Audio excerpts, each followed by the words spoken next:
would say that we'd been looking for houses starting around 2020, and it was only in the start of January that we found a place.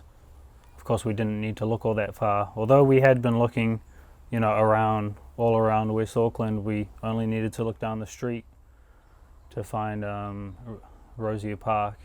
And so we found that they were selling, early bird discounts, 25 grand less, which is a substantial amount, given that the government subsidy, which we were looking at, was only 16 grand at the time.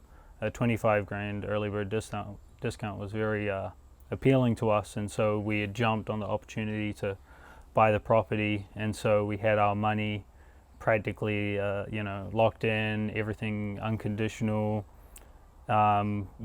before the end of January. And then come August, I'd visited the site for myself and found that not much work had been made on my house, and all the other houses on all the other blocks, they practically had at least their framing up, timber looked all rather nice. But as for my plot, it was just completely blank and just a concrete foundation. And then November came and we started realizing, hey, this whole sunset clause thing is an issue. And so we went to visit the house again, found it was just one base level foundation of timber up, and hardly any development or hardly any progress had been made. And so my solicitor contacted them, said, hey, come December we can extend the clause. May we extend the clause?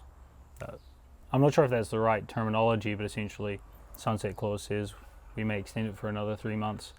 They said, we'll give you some information later on, and then they gave us a deadline and demanded that we pay 150 grand if we wanted to purchase the house, or at least keep our names on the deal. It's had such a terrible impact on us because we envisioned that at this time, this year now, viewing it back, what we envisioned a year from where we are, we wouldn't be in the same place where we are now. We hoped to be in our own new home, and we hoped to be building a new family, getting out of my parents' house and becoming a parent for myself. And that dream has gone, and there's just been complication on top of complication.